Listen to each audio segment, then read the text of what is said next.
water, and I will teach you how to do some basic stuff, and then the rest will be your time. Okay. They are not killing any animals, trust me. They are collecting the fur from the ground. Okay. So yes, so you can feel all different kinds of Where'd you get all brushes. these? So these are all 20 years old. So Wow. yeah, or more than 20 years old, because when I bought it, it's 20 years ago. I believe a lot of them are antique now. So if you take this to a pawn shop, I believe you can get a lot of money out of it. So you can touch any kind of fur, and you can actually feel the difference, right? Because the lighter ones, I don't want to say the white ones because they're not white anymore. The lighter brush actually is softer. You can feel the difference. The brown or darker ones are actually a little harder. You wrote Arabic with Chinese painting brush, and I'm just like mind blowing because it's just so beautiful. Because I never saw people write Arabic on Chinese painting. Okay. So tonight, if you know any languages, if you know Hebrew, if you know any kind of like characters, like do it. Does it need to be, is it supposed to be letters? No, it can be anything. So I'm going to teach you basic techniques. Okay. So let me show you. First of all, let's just see what I'm going to do, because later you are going to repeat after me. These are, sorry, it's all very messy because it's very runny. That's why tonight we need to wear apron.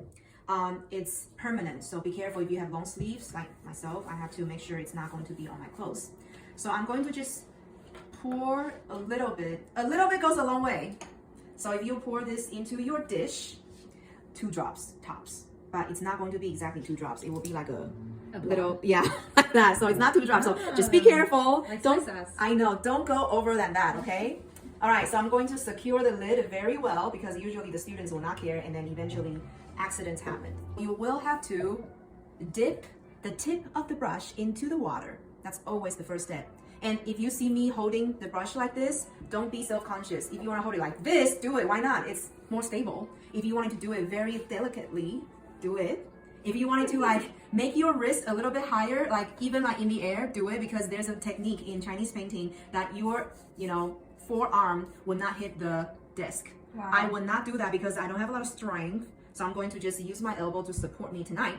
And if you wanted to move your fingers a little bit higher up, you can do it. I prefer in the middle just because I have room to go down and up.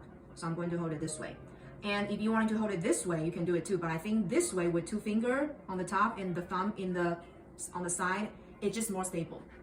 And sometimes people even put like an egg in your palm so you know how much you should hold the brush. It's just so poetic, so zen. So if you hold it too tight, the egg will break, right? If you hold it a little bit too loose, the egg will run. Okay, so first of all, dip the tip. Tip means the tip, not the whole thing.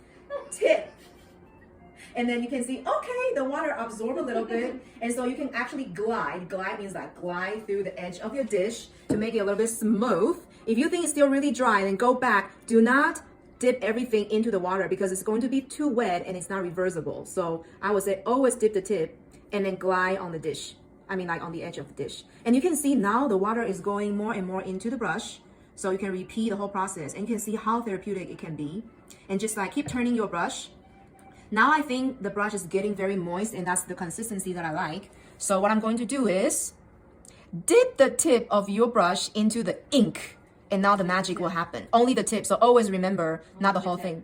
Yeah, only the tip. So watch what I'm going to do.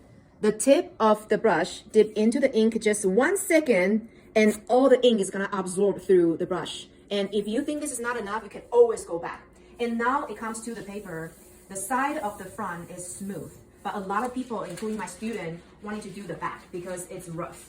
And they think it can grasp or grip the brush a little bit better. So let me demonstrate the front side first. So first of all, let's practice maybe straight lines. And that's the easiest, right? And you can see, wow, you only did the tip? The that ink, looks like a lot. The ink is already kind of like bold. And you can see just like the ribbon. It goes from dark to light. Very well, right? And if you want to do like a ribbon, kind of like swirling line, go back to the water, repeat the same process. It's all about the process. So dip the tip. And see, you don't need a lot. A little goes a long way. And then glide on the edge of your dish. Glide means turn and glide like that. And it can actually smoothen out the brush and get rid of some excessive ink and water. And only dip the tip of your brush into the ink. And let's do like a swirling sensation. I don't know if you like the sensation. Do you like it? Yeah, Do you love it? Sensation. Because you can see the wet, the dry, the smooth, the rough, the dark and the light all at once. And this is the magic of Chinese painting and calligraphy.